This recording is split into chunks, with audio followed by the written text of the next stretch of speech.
నమస్కారం. సద్గురు జ్యోతిష్యాలయం వారి ఆగస్టు నెల ద్వాదశ రాశి ఫలితాలకు కావాల్సినటువంటి రాశి ఫలితాలన్నీ కూడాను 12 రాసులకి మనం చెప్పబోతున్నాం. మరి జాతకం అనేది ఈ మధ్య కాలంలో ఒక నిత్య జీవితంలో ఒక దినచర్యగా మారిపోయింది. జాతకం తెలుసుకోవాలా, తెలుసుకోకూడదా, అసలు ఎందుకు జాతకం? ప్రతి ఒక్కరికి నాకు ఉద్యోగం బాగుంటుందా, వ్యాపారం బాగుంటుందా, లేదా నా జీవితం బాగుంటుందా, నా ఆరోగ్యం బాగుంటుందా, నాకు కొత్త ఉద్యోగం వస్తుందా, వివాహం అవుతుందా, ఇలాంటి కన్ఫ్యూషన్స్తో చాలామందికి చాలా రకాలైనటువంటి సమస్యలతో జాతకం తెలుసుకోవాలనుకుంటున్నారు. మరి మన యొక్క ఛానల్ ద్వారా చూస్తున్నటువంటి ప్రేక్షక మిత్రులారా, వాస్తవానికి మీరు చాలా చక్కగా అందరూ కూడా చూస్తున్నారు. కొంచెం ఒక లైక్ అండ్ షేర్ చేయండి, కొంచెం బాగుంటుంది. మీ మిత్రులందరికీ కూడా షేర్ చేయండి. మరి ఎవరెవరు జాతకం తెలుసుకోవాలి అని అనుకుంటే, మీకు వృత్తి వ్యవహారపరంగా, వ్యాపారపరంగా, ఉద్యోగపరంగా, వివాహపరంగా, ఆరోగ్యపరంగా ఉంటే మాత్రమే మనలాంటి సద్గురువులకు మీరు మెసేజ్లు చేయండి. ఈ యొక్క జ్యోతిష్యం చెప్తున్న గురువులకి మెసేజ్ చేయండి. నెంబర్ కనబడగానే ఒక వాట్సాప్ పెట్టేసి మెసేజ్ అని చెప్పి పెట్టకండి దయచేసి. మళ్ళీ చెప్తున్నాను, జాతకం పడుతున్న వర్షానికి ఒక గొడుగు మాత్రమే, కానీ జాతకం జీవితం కాదు.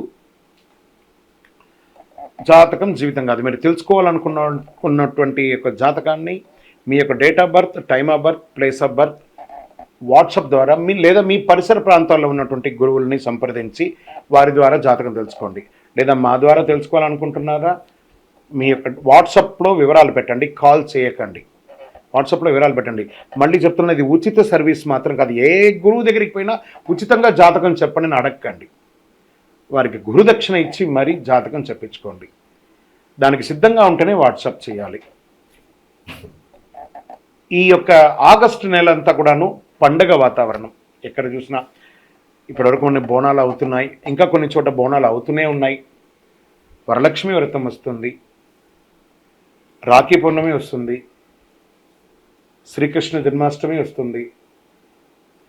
ఎన్నో రకాలైనటువంటి పండగల వాతావరణంతో ఉన్నటువంటి తెలుగు వాళ్ళందరూ కూడాను చేసుకున్నటువంటి ఒక పండుగలో సద్గురు జ్యోతిషాలయంలో ఈ యొక్క జ్యోతిషాస్త్రీతీయ ద్వాదశ రాశుల్లో 6వ రాశి అయినటువంటి కన్యా రాశి మిత్రులారా, మీరు ఉత్తరా నక్షత్రం 2, 3, 4 పాదములు, హస్తా నక్షత్రం 1, 2, 3, 4 పాదములు, చిత్తా నక్షత్రం 1, 2 పాదాలకు జన్మించిన మీరు కన్యా రాశి వారిగా పరిగణించబడుతున్నారు. ఈ ఆగస్టు నెల కన్యా రాశి వారికి శుభాశుభ ఫలితాలు ఎలా ఉన్నాయి అంటే మధ్యస్థంగానే, ఆ కన్యా రాశి వారికి కూడా ఈ నెల మధ్యస్థంగానే ఉంటుందని కూడా చెప్పచ్చు.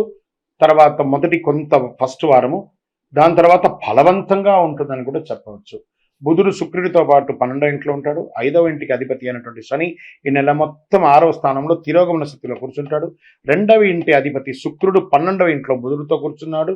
కుజుడు 4వ ఇంట్లో ఉంటాడు, 12వ ఇంటిని చూస్తూ ఉంటాడు. సూర్యుడు 5వ ఇంటిన తన ప్రభావాన్ని చూపుతూ 11వ ఇంట్లో ఉంటాడు. అన్ని రంగాల వారికి అనుకూలమైనటువంటి వాతావరణం కనబడుతుంది. ఒక వారం తప్ప మిగతాదంతా బాగానే ఉంటుంది. ధన వ్యవహారంలో సుజావుగా జరిగిపోతూ ఉంటుంది.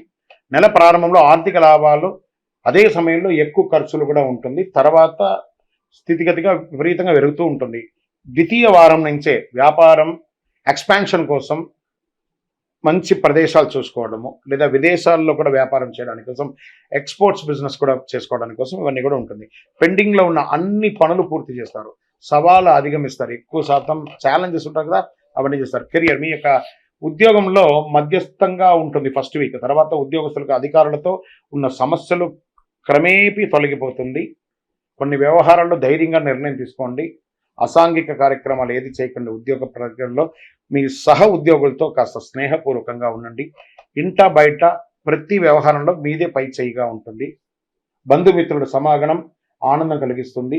జీవిత భాగస్వామితో పుణ్యక్షేత్రాలు లేదా విహారయాత్రలు వెళ్ళే అవకాశాలు ఎక్కువ కనబడుతున్నాయి. విద్యార్థులు 10వ తారీఖు పైన మీరు విదేశాలకు వెళ్ళాలనుకున్న వారికి మంచి యూనివర్సిటీని ఎంచుకొని వెళ్ళడానికి ఇదొక మంచి సమయం. మీ యొక్క వీసా అంతా కూడా చక్కగా ఉంటుంది. ఇక్కడ చదువుతున్న విద్యార్థులు కూడా చక్కటి కొత్తగా కాలేజ్ జాయిన్ అయ్యేవాళ్ళు, స్కూల్ జాయిన్ అయ్యేవాళ్ళు, లేదా యూనివర్సిటీకి వెళ్ళాలనుకున్న వాళ్ళు this is the right time అని కూడా చెప్పచ్చు. చేపట్టిన పనులన్నీ కూడా విజయవంతంగా పూర్తి చేస్తారు. దూర ప్రయాణాలకి ఉద్యోగ రీతిగా ట్రాన్స్ఫర్ అయ్యే అవకాశాలు కాస్త కనబడుతున్నాయి. వ్యాపార పరంగా కూడా ఇంటికి కాస్త దూరంగా ఉండే అవకాశాలు ఎక్కువ ఉన్నాయి. అలవాట్లు, ఆహారపు అలవాట్లు, వ్యక్తిగత అలవాట్లని కంట్రోల్గా ఉంచుకోక తప్పదు.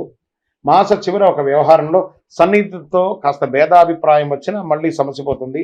ఆరోగ్యం పట్ల శ్రద్ధ వహించాలి, కాస్త వ్యాయామం చేయాలి. సూర్య రశ్మి మీ శరీరంలో తగిలేటట్టుగా చూడండి. రాజకీయ నాయకులకి ఇది ఒక మిశ్రమ ఫలితాన్ని ఇస్తుంది. షేర్ మార్కెట్ చాలా బాగుందని చెప్పొచ్చు.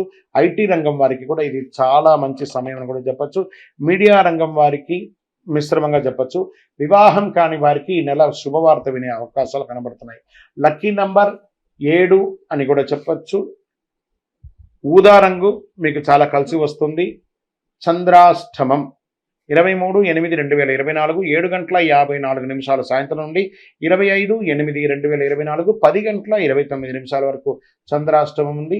ఈ యొక్క 2.5 రోజులు చాలా జాగ్రత్తగా మాట్లాడాలి. సంతకం పెట్టేటప్పుడు జాగ్రత్త, ప్రయాణం చేసేటప్పుడు జాగ్రత్తగా ఉండండి. పరిహారం, ఈ నెల మీరు చక్కగా ఆంజనేయ స్వామి వారిని ప్రార్థన చేయండి. హనుమాన్ చాలీసా పారాయణ చేయండి. ఒక 19 ప్రదక్షిణాలు ప్రతి మంగళవారం కూడాను ఆంజనేయ స్వామి వారికి ప్రార్థన చేయండి. మీ యొక్క వయస్సు ఎంత ఉందో అన్ని దీపాలను అక్కడ దేవాలయంలో వెలిగించండి. ఏదో ఒక వారం వెలిగించండి. కరుంగాలి మాలను మెడ మీద ఎప్పుడు వేసుకొని ఉండడానికే ప్రయత్నం చేయండి.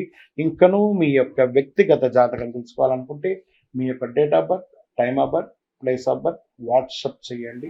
మరి జాతకం అనేది ఈ మధ్య కాలంలో ఒక నిత్య జీవితంలో ఒక దినచర్యగా మారిపోయింది. జాతకం తెలుసుకోవాలా, తెలుసుకోకూడదా, అసలు ఎందుకు జాతకం? ప్రతి ఒక్కరికి నాకు ఉద్యోగం బాగుంటుందా, వ్యాపారం బాగుంటుందా, లేదా నా జీవితం బాగుంటుందా, నా ఆరోగ్యం బాగుంటుందా, నాకు కొత్త ఉద్యోగం వస్తుందా, వివాహం అవుతుందా, ఇలాంటి కన్ఫ్యూషన్స్తో చాలామందికి చాలా రకాలైనటువంటి సమస్యలతో జాతకం తెలుసుకోవాలనుకుంటున్నారు. మరి మన యొక్క ఛానల్ ద్వారా చూస్తున్నటువంటి ప్రేక్షక మిత్రులారా, వాస్తవానికి మీరు చాలా చక్కగా అందరూ కూడా చూస్తున్నారు. కొంచెం ఒక లైక్ అండ్ షేర్ చేయండి, కొంచెం బాగుంటుంది. మీ మిత్రులకు అందరికీ కూడా షేర్ చేయండి. మరి ఎవరెవరు జాతకం తెలుసుకోవాలి అని అనుకుంటే మీకు వృత్తి వ్యవహారపరంగా, వ్యాపారపరంగా, ఉద్యోగపరంగా, వివాహపరంగా, ఆరోగ్యపరంగా ఉంటే మాత్రమే మనలాంటి సద్గురువులకు మీరు మెసేజ్లు చేయండి. ఈ యొక్క జ్యోతిష్యం చెప్తున్న గురువులకి మెసేజ్ చేయండి. నెంబర్ కనబడగానే ఒక వాట్సాప్ పెట్టేసి మెసేజ్ అని చెప్పి పెట్టకండి దయచేసి. మళ్ళీ చెప్తున్నాను, జాతకం పడుతున్న వర్షానికి ఒక గొడుగు మాత్రమే, కానీ జాతకం జీవితం కాదు. జీవస్తు.